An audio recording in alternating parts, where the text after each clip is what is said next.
Natoy anak, gumising ka na riyan. Tanghali na. Mahuhuli ka na sa klase mo. Ayoko pong pumasok, Nay. Ay hindi pwede. Ilang araw ka nang hindi pumapasok. Ang dami mo ng liban sa klase na bata ka. Baka mamaya hindi ka na makapag-grade 5 niyan. Pagkasabi noon ay iniwan ni Perla ang ginagawa niyang paglalagay ng mga paninda niyang kakanin sa bilao at tumayo.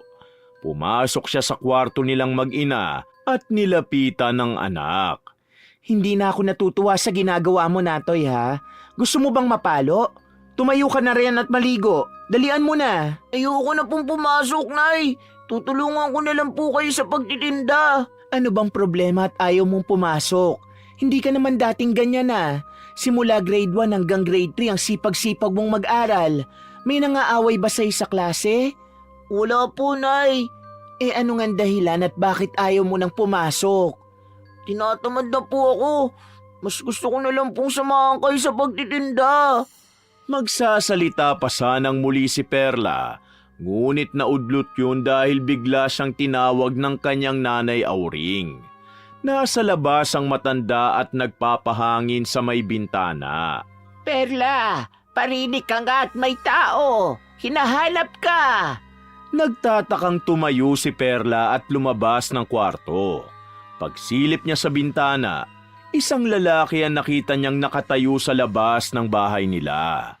Hindi niya ito kilala ngunit base sa suot nitong damit, nagkaroon siya bigla ng ideya kung ano ang sadya nito. Magandang umaga po. Dito po ba nakatira si Natoy? Ako po si Edmond, guro niya. Ay, magandang umaga rin naman. Opo, dito nga siya nakatira. Ako po ang nanay niya. Tuloy po kayo. Umalis sa bintana si Perla at lumapit sa pinto para buksan yon. Pinapasok niya ang kanilang bisita at pinaupo sa tabi ng kanyang nanay. Maraming salamat po. Hindi na po ako magpapaligoy-ligoy pa. Alam niyo naman po siguro kung bakit ako naparito. Ilang araw na pong hindi pumapasok ang anak niyo eh. Tungkol po riyan, hetong at katatapos ko lang siyang pagsabihan dahil ayaw niya na namang pumasok. Ewan ko ba sa batang yan, bigla na lang tinamad na mag-aral. Sinubukan niyo po ba siyang tanungin kung anong problema? Ano po bang sabi niya? Wala naman daw pong problema, sadyang tinatamad lang siya. Hindi ko na nga alam kung paano ko mapipilit na pumasok. Nasaan po ba siya? Pwede po bang tawagin?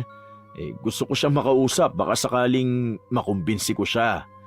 Sigurado po ba kayo na gusto niyo siyang kausapin? Nakakahiya naman po yata.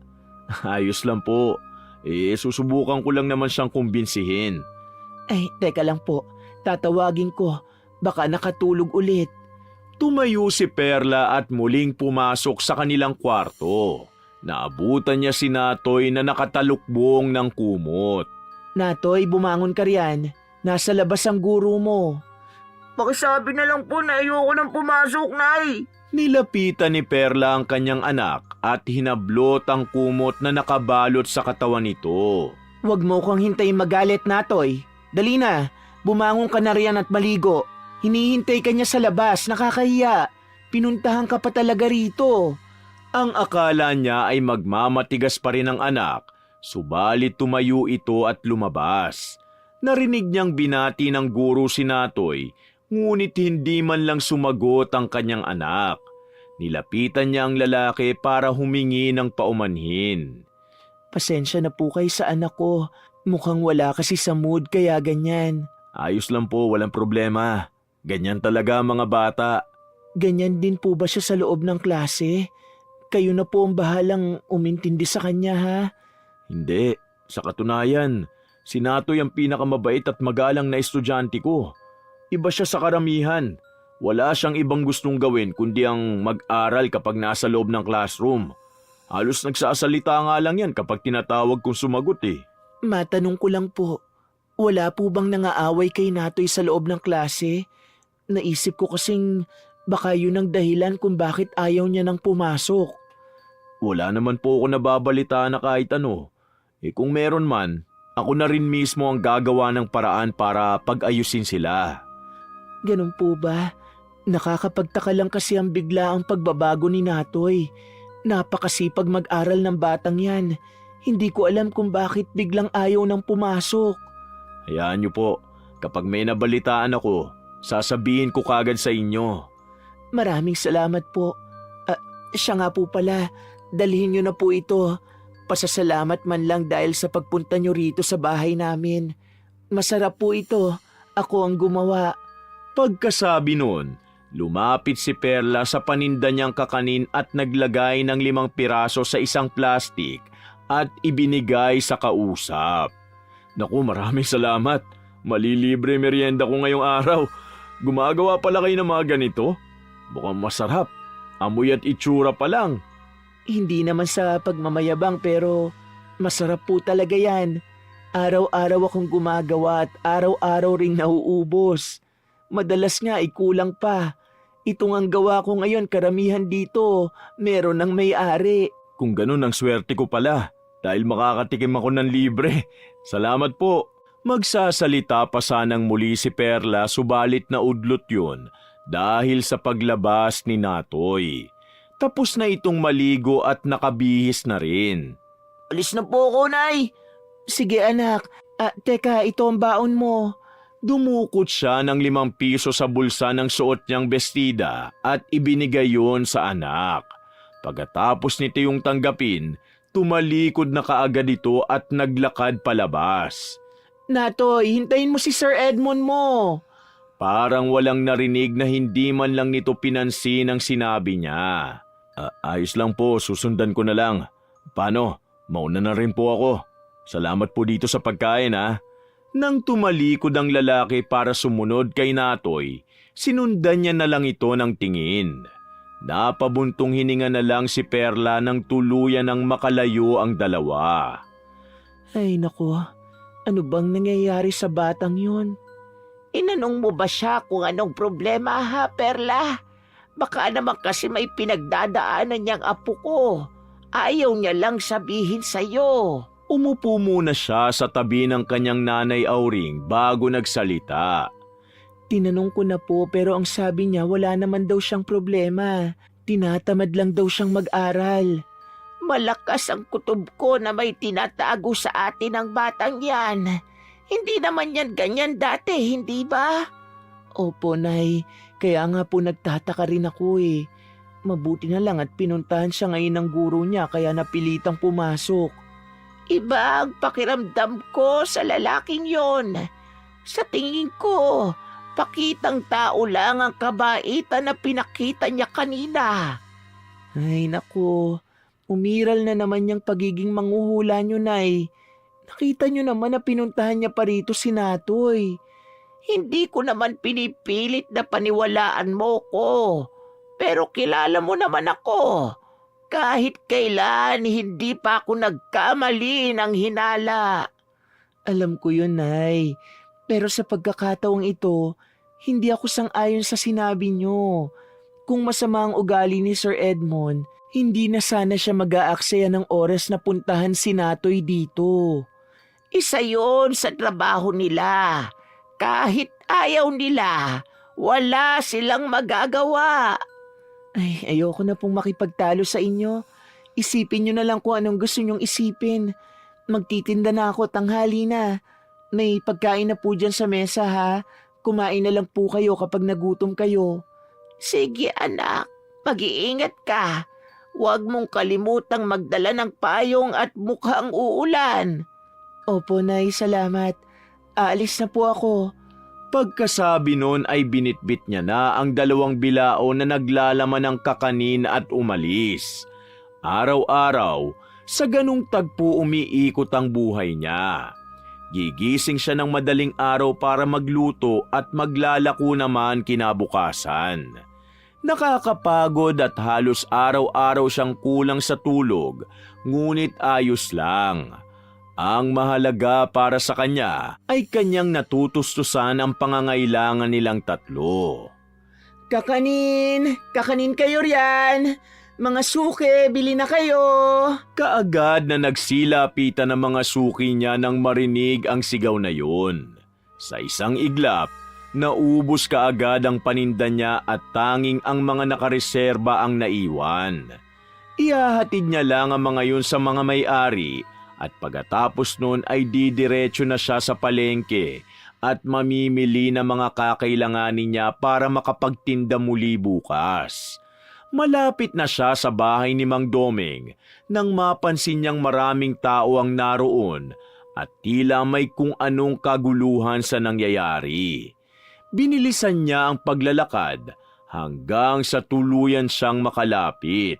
Napag-alaman niya mula sa mga naroong nakikiusyoso na patay na umano ang anak ni Mang Doming. Natagpuan daw ang katawan ng binata sa tabi ng ilog. Nitong nakaraan lang, nakarating pa sa kanya ang balita na nawawala ang anak ng matanda, tapos ngayon heto na at isang malamig ng bangkay. Nakipagsiksikan si Perla sa mga naroon at nang makarating siya sa pinakaunahan, nakita niya ang matandang nakaluhod sa lupa habang umiiyak. Sa harapan nito ay naroon ang wala ng buhay na katawan ng anak nito. Nang mga sandaling yun, parang dinudurog ang kanyang puso para sa matanda.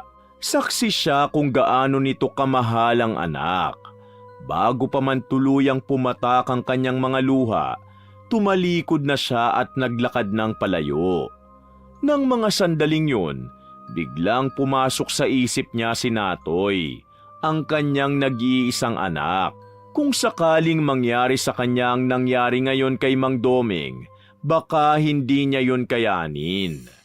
Makalipas ang ilang oras, natagpuan ni Perla ang kanyang sarili na nasa labas na ng gate ng paaralan at hinihintay si Natoy. Kagagaling niya lang sa palengke para mamili at naisipan niyang daanan na lang ang anak, tutal tanghali na. Ilang minuto lang siyang naghintay at maya-maya lang, nakita niya nang lumabas si Natoy. Nilapitan siya nito at kinuha ang ilan sa mga dala niya. Ano pong ginagawa niyo dito, Nay? Ano pa, malamang hinihintay kita. Kagagaling ko lang sa palengke. Saktong malapit na rin naman kayo mag-uwian kaya dinaanan na kita. Sana po dumiretso na kayo sa bahay para makapagpahinga, Nay. Kanina pa yata kayo naghihintay dito eh. Ang init-init po. Kadarating ko lang, mga 5 minuto lang siguro ako naghintay. Sa susunod po sa bahay na kayo dumiretso. Kung umuwi na kayo kaagad pagkagaling sa palengke, di sana nagpapahinga na kayo ngayon sa bahay. O siya, oo na, sige na. Tara na nga at sa bahay mo na lang ako sermonan. Hindi naman po ako naninermon, Nay. Sinasabi ko lang po. Hindi na pinansin pa ni Perla ang sinabing yon ng kanyang anak. Sa halip, nauna na siyang maglakad. Kaagad din naman itong sumunod bit-bit ang ilan sa mga pinamili niya. Siya nga pala, Natoy. Nakarating na ba sa inyong nangyari sa anak ni Mang Doming? Nagpunta ako sa kanila kanina para maghatid ng kakanin at dun ko nalaman ang nangyari. Opo, Nay, nabalitaan po namin. May mga pulis nga pong nagpunta kanina para mag-imbestiga eh. Isa-isa nilang tinanong ang mga guro at estudyante tungkol dun sa nangyari. Oh, anong balita? Nalaman ba nila kung sinong may kagagawan? Hindi ko lang po alam, Nay. Sana mahuli ang salarin. Hanggat hindi nahuhuli ang may sala, malaki ang posibilidad na maulit ang nangyari. Kaya ikaw, Natoy, ha? Huwag kang nagtitiwala sa kung sino-sino. Opo, Nay. Kayo rin po. Aba, bakit napunta sa akin ang usapan? Mas marami po kasi kayong nakakahalubilo araw-araw kaysa sa akin. Ako po, sa eskwelahan lang po ako pumupunta. Pero kayo po kung saan-saan kayo pumupunta para magbenta ng kakanin eh. Mga suki ko naman na ang karamihan sa mga pinupuntahan ko. Matagal ko na silang kilala. Kung may isa sa kanila na gagawan ako ng masama, di dapat dati pa. O basta, Nay, huwag po kayong makampante sa isang tao. Lalo na po kung unang beses nyo lang nakausap. Nawala ang atensyon ni Perla sa sinasabi ng kanyang anak dahil may umagaw sa atensyon niya habang naglalakad sila. Bakit nandito ito? Ang tinutukoy niya ay ang plastik na may lamang kakanina nasa gilid ng daan. Natatandaan niyang ibinigay niya yun kanina sa guro ni Natoy. Ano po ba yan? Ito yung kakanina ibinigay ko kanina kay Sir Edmund eh. Baka po nabitawan niya kanina habang naglalakad kami. Nagmamadali po kami kasi tanghali na. Kaya siguro hindi niya na binalikan. Sayang naman. Hindi bale, padadalan ko na lang siya sa susunod. Hindi umimik sa sinabi niyang yon si Natoy. At hanggang sa makarating sila ay hindi na ulit ito nagsalita pa.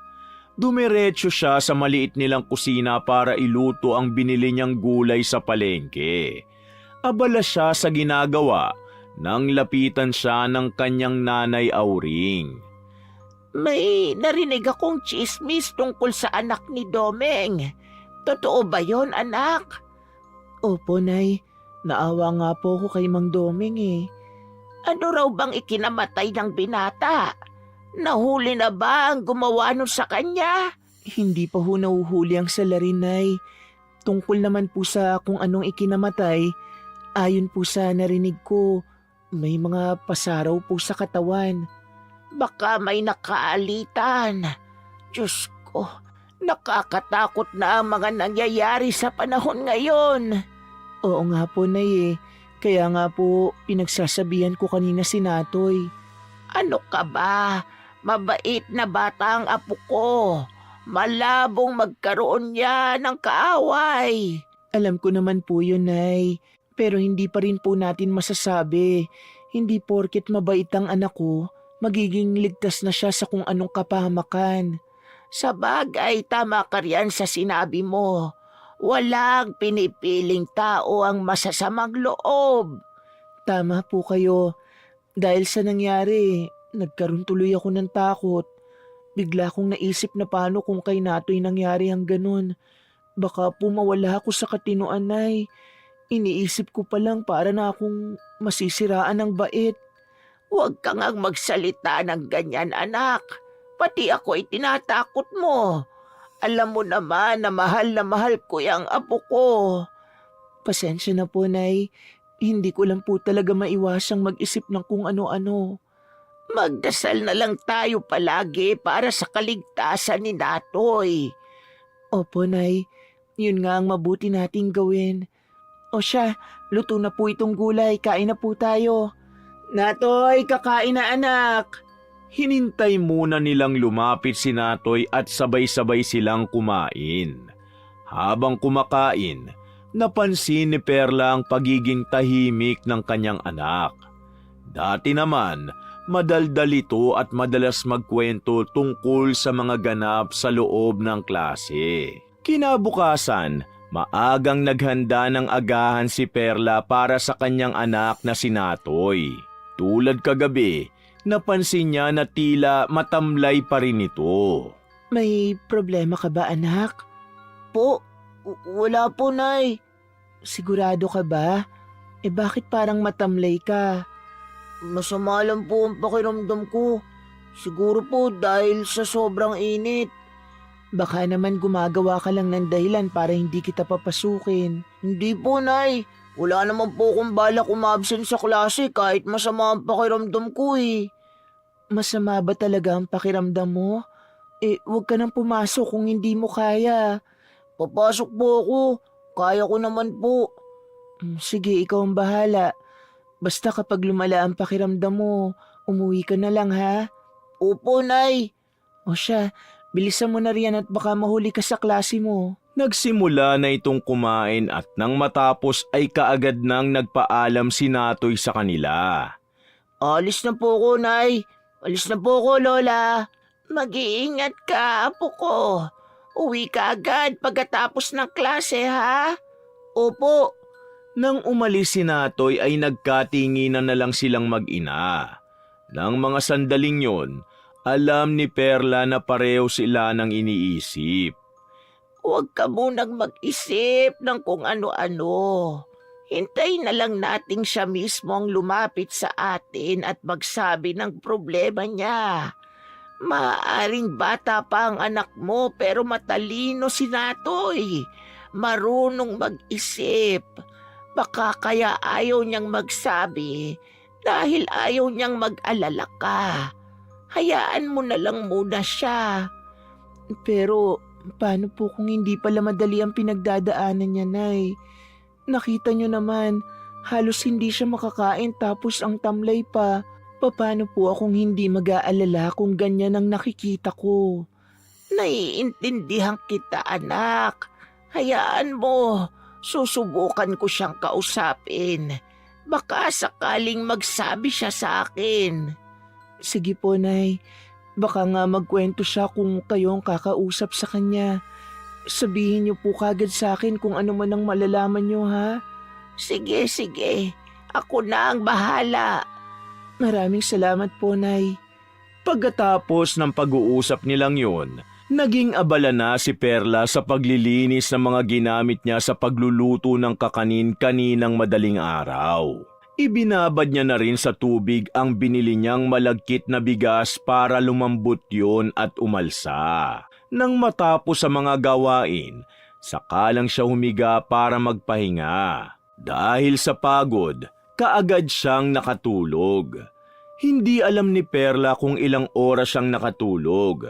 Basta nagising na lang siya dahil may naramdaman siyang yumakap sa kanya mula sa likuran. Nang tingnan niya kung sino yun, napangiti siya nang makita niya si Natoy. Pakiramdam niya na mga sandaling yun, biglang naglaho na parang bula ang lahat ng pagod na nararamdaman niya. Subalit kaagading napawi ang ngiti niya dahil sa amoy na sumalubong sa kanya. Hinawakan niya ang mukha nito at inamoy ang bibig. Bakit ka amoy sigarilyo? Halatang natakot ito dahil biglang bumangon at umatras. Sagutin mo ang tanong ko, Natoy. Bakit ka amoy sigarilyo? Kailan ka pa natuto magbisyo, ha? Patawad po, Nay. Tinikman ko lang naman po. Natoy, naririnig mo ba ang sarili mo? Anong tinikman? Hindi yan pagkain para tikman mo. Patawad po, Nay. Ano ba talagang nangyayari sa'yo? Nitong mga nakaraan tinatamad kang pumasok. Tapos ngayon naman natututo ka ng manigarilyo? Pinag-aaral kita hindi para matuto magbisyo. Alam ko naman po yun. Alam mo naman pala, bakit ginawa mo? Natoy naman, kaya nga ako nagpapakahirap maghanap buhay para makapag-aral ka at magkaroon ng magandang buhay. Tapos malalaman ko na lang na unti-unti mo nang sinisira ang buhay mo.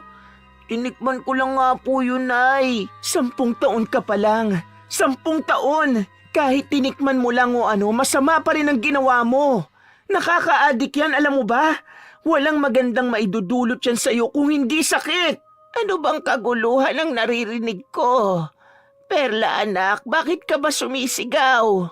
Paanong hindi ako magagalit, Nay? Itong apo ninyo natututo ng manigarilyo. Natoy, apo, totoo ba ang sinasabi ng nanay mo? Tinikman ko lang naman po yun, Lola. Napatapik sa sariling noo ang matanda matapos marinig ang sinabing yun ni Natoy. Sus, Ginoo kang bata ka. Bakit mo yun ginawa? Tinatanong ka ng lola mo. Sumagot ka. Wala po. Gusto ko lang. Patawad po. Halika nga ritong bata ka. Naghahanap ka talaga ng palo eh. Nilapitan ni Perla ang anak at hinila sa kamay. Kumuha siya ng sinturon at pinalo ito sa puwet. Bagamat galit, kontrolado niya pa rin ang pagbitaw niya ng sinturon. Alam niyang hindi yun ganun kasakit kaya nagtaka siya nang bigla na lang itong mapasubsob sa sahig. Nabitiwan niya ang hawak na sinturon at lumapit para tulungan itong tumayo. Ano ka ba naman, Perla? Balak mo bang lumpuhin ang anak mo? Hindi naman po ganun kalakas ang pagpalo ko, Nay. Kaya nga nagtataka ako kung bakit. Natigilan si Perla at napatingin kay Natoy. May tumatakbo sa isip niya. Bagay na natatakot siyang alamin dahil baka totoo. Gayunpaman, nilakasan niya pa rin ang kanyang loob. Hinawakan niya ang laylayan ng short nito at dahan-dahang itinaas. Nanginginig ang kanyang mga kamay habang ginagawa yun. Lihim niya ring ipinagdarasal na sana mali ang kanyang hinala. Anong mga ito? Kasabay ng pagsambit niya ng mga katagang yun, Siya namang paglambot ng kanyang mga tuhod matapos tumambad sa kanyang paningin ang kinatatakutan niya. Pati ang kanyang nanay ay nagulat din sa nakita. Diyos ko, ano yan? Bakit puro pasa? Sino ang may gawa niyan? Ang kaninang tahimik niyang anak na si Natoy ay parang biglang nataranta nang marinig ang sinabi ng matanda. Wala lang po ito. Anong wala? Tingnan mo nga. Halos kulay ube na yung mga hita mo. Ano bang nangyayari, Natoy? Sino may gawa niyan? Ano ka ba naman, apo? Papatayin mo ba sa pag-aalala ang nanay mo? Nang mga sandaling yun, nanatili pa ring walang imik si Perla. Sobra siyang nagulat at nasasaktan sa kanyang nakita. Halo-halong emosyon ang lumulukob sa kanya. Kahit nang lapitan siya ni Natoy at yakapin, nanatili pa rin siyang walang kibo. Pasensya na po, Nay. Hindi ko naman po gustong gawin to. Bakit kasi hindi mo sabihin sa amin kung anong nangyari? Paano mo nakuha yung ganyang mga pasa? Sino ang may gawa niyan? Hindi ko po pwedeng sabihin, Lola. Ang sabi niya sa akin, may masamang mangyayari daw sa inyo kapag nagsumbong ako. Kaya pasensya na po, hindi ko pwedeng sabihin. Ayoko po may mangyari sa inyo ni nanay eh. Ayos lang naman po ako. Mawawala rin po itong mga basa ko. Hindi pwede, apo. Kailangan mong sabihin sa amin ang totoo. Kailangang magbayad ang kung sino mang may gawa niyan sa'yo. Huwag kang matakot sa banta niya. Hindi niya kami kayang saktan ng nanay mo. Hindi hanggat nabubuhay ako. Pero natatakot po ako, Lola. Baka po kung anong gawin niya sa inyo ni nanay. Masama po siyang tao.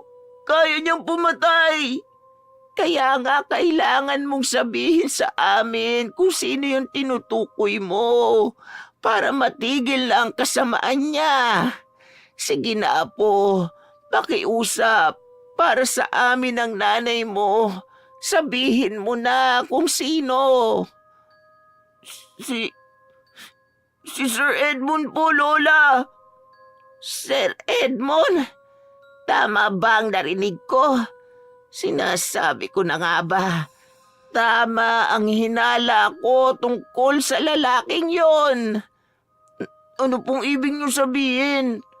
Unang kita ko pa lang sa kanya, naramdaman ko na agad na hindi siya mabuting tao. Tama po kayo nang hinala sa kanya, Lola. Kunwari lang pong mabait siya pero ang totoo, sobrang sama niyang tao. Siya po ang pumatay sa anak ni Mang Doming. Ano? Totoo ba yung sinasabi mo, apo? Opo, nakita ko po mismo, Lola. At alam niya po yun, kaya nga ako naman ang pinagbabantaan niya. Ang akala ko makakaiwas na ako sa kanya kapag hindi na ako pumasok. Pero pinuntahan niya po ako rito. Hayop siya. Pupuntahan ko siya ngayon mismo. Ilalantad ko sa lahat ang kasamaan niya. Yun ang mga katagang binitiwan ni Perla makalipas ang ilang minutong pagkatulala. Tumayo siya at akmang lalabas ng kwarto, ngunit pinigilan siya ng kanyang ina. Magaan na parusa kung makukulong lang siya, anak. Hayaan mong ako ang magbigay ng nararapat na parusa sa kanya. Natigilan si Perla. Napatitig sa kanyang ina. May parte sa kanya ang tumututol sa gusto nitong tukuyin. Kinagabihan, Nay, sigurado po ba kayo sa gusto niyong gawin? Matagal na po nating ibinao ng kalahating ito ng ating pagkatao. Nangako kayo kay tatay na hindi na ulit kayo babalik sa dati niyong gawain. Hindi niyo po kailangang baliin ang pangakong yun para lang kay Natoy. Alam kong maiintindihan ako ng tatay mo dahil ginagawa ko ito para protektahan kayo ng apo ko. At isa pa, Sa ganitong paraan lang natin maibibigay ang parusang nararapat para sa taong yun. Sige na, gawin mo na ang mga inuutos ko. Hindi na muling tumutol pa si Perla. Sa halip ay sinunod niya na lang ang mga utos nito. Pagkatapos niyang ilabas mula sa isang kahon ang mga gagamitin ng kanyang ina, inutusan siya nitong kunin kay Natoy ang buong pangalan ni Sir Edmond. Usik ang gagawin mo, Nay. Ang usik na tinutukoy ni Perla ay isang uri ng kulam kung saan ang kakailanganin lamang ay ang buong pangalan ng taong kukulamin. Oo, anak. Pero hahaluan ko rin ang kaunting barang. Unti-unti natin siyang papatayin sa sakit at takot hanggang sa siya na mismo ang tumapo sa buhay niya. Sige na, kunin mo na ang buong pangalan at nang makapagsimula na ako. Opo, Nay. Pagkasabi nun, lumabas siya ng kwarto ng matanda at pumasok sa kwarto nilang dalawa ni Natoy. Lumapit siya sa bag nito at kumuha ng panulat at papel. Isulat mo rito ang buong pangalan ni Sir mo. Nay, narinig ko po ang usapan niyo ni Lola. Mabuti naman at narinig mo. Hindi ko na kailangan pang magpaliwanag sa'yo. Sige na, isulat mo na. Kinuha nito ang mga yun sa kamay niya at nang ibalik ay naroon na ang pangalan na hiningi niya. Mauna ka nang matulog. Huwag mo na akong hintayin. May pasok ka pa bukas. Hindi niya na hinintay na sumagot ito. Lumabas na siya ng kanilang silid at bumalik sa kwarto ng matanda. Nang ibigay niya ang papel, sinulatan nito yun ng kakaibang lengguwahe gamit ang dugo ng alaga nilang kambing. Pagkatapos noon ay dahan-dahan nitong sinunog ang papel habang bumibigkas ng mga mahihiwagang salita. Ilang minuto ang itinagal ng ritual bago natapos. Ayos na, anak.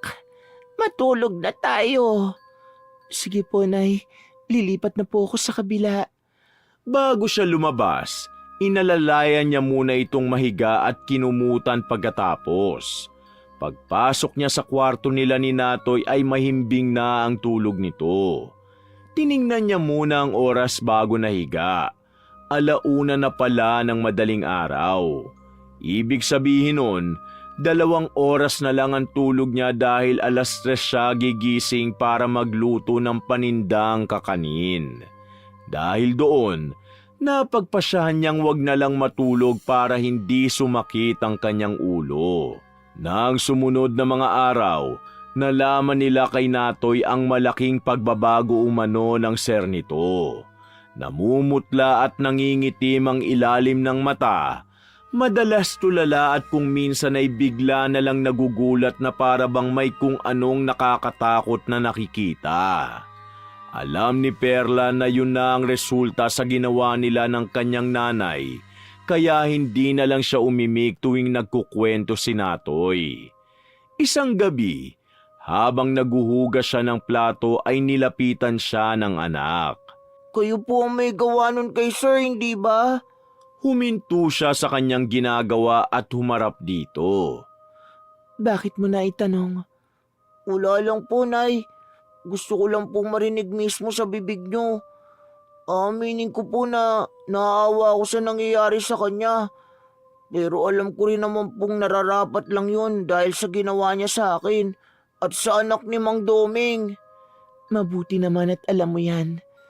Natoy anak, ang mga taong katulad niya, hindi dapat kaawaan. Bakit? Naawa ba siya sa'yo? Hindi, di ba? Hanggang ngayon nga nangingitim pa rin yung mga hita mo. Galit pa rin po ba kayo sa akin dahil hindi ko kagad sinabi sa inyong lahat, Nay? Nitong mga nakaraan po, halos hindi niyo ako kinikibo. Patawarin niyo na po ako, Nay. Pagkasabi nun, bigla itong yumakap sa bewang niya habang umiiyak. Tana, hindi naman ako galit sa'yo. Galit ako sa sarili ko. Hindi kita pinapansin dahil sa tuwing titingnan kita at nakikita ko ang iyong mga pasa. Sobra akong nasasaktan. Ang sakit isipin na nakaranas ka ng ganyang paghihirap nang hindi ko man lang alam. Na wala man lang akong nagawa. Huwag mo nang uulitin ang ginawa mo, ha? Opo, hindi na po, Nay. Patawad po kung sobra ko kayong pinag-alala. Hindi na po mauulit. Hindi na muling nagsalita pa si Perla. Sa halip, niyakap niya na lang ng mahigpit ang anak. Ilang araw pa ang mabilis na lumipas. Napag-alaman ni Perla na isinuko ni Edmond ang sarili sa mga pulis. Inamin nito ang krimeng nagawa sa anak ni Mang Doming dahil palagi raw itong nagpapakita sa lalaki. Nakulong ang guro ngunit hindi sa kulungan kung hindi sa ospital ng mga taong may problema sa pag-iisip dahil tuluyan na itong nasiraan ng bait pagkatapos aminin ang krimeng nagawa. Kinagabihan ng araw na yun, naging usapan nilang mag-ina ang tungkol sa nangyaring pagsuko ni Edmond sa mga pulis. Ang babaw lang pala ng naging dahilan ni Sir Edmond sa pagpatay, Nay. Bakit? Ano raw ba ang dahilan? Ayon sa narinig ko, natalo lang daw sa kantahan. Nagkaroon kasi sila ng kasiyahan nung araw ng mga guro. May paligsahan daw na nangyari at natalo itong si Sir Edmond. Dinibdib niya pala ang pagkatalo niya kaya kinabukasan, inabangan niya na ang biktima. Ganyan talaga mga mayayabang na tao. Hindi marunong tumanggap ng pagkatalo. Hindi kasi matanggap ng pagkalalaki nila na malamangan ng iba kaya ang nangyayari, nakagagawa sila ng hindi maganda. Pero bakit kasi may mga taong masyadong mataas ang tingin sa sarili? Tipong akala nila wala nang hihigit pa sa kanila. Hindi talaga maiiwasan ng mga ganyang tao sa mundo, anak. Ang sabi nga nila, walang kapayapaan kung walang gulo. Pero kawawa naman po yung mga nabibiktima. Katulad na lang po ni Mang Doming, nawalan siya ng anak. Tungkol nga pala riyan, libing na yata bukas, hindi ba? Dapat makipaglibing ka, anak, para man lang makabawi dahil sa hindi ka nagkaroon ng oras para makiramay. Sige po, Nay. Magandang ideya nga yan. Hindi na muna ako magtitinda bukas. Oo, anak. Para naman makapagpahinga ka rin sa pagtitinda kahit isang araw lang. O siya, inaantok na ako. Matulog na tayo. Nang tumayo ang matanda ay tumayo na rin siya at pumasok sa kwarto nila ni Natoy. Nahiga siya sa tabi nito at yumakap. Kinabukasan, bago mag-alas 8 ng umaga ay nasa bahay na siya ni Mang Doming. Sinadya niyang agahan ng kaunti para kahit papano'y magkaroon pa siya ng oras na makausap ang matandang lalaki.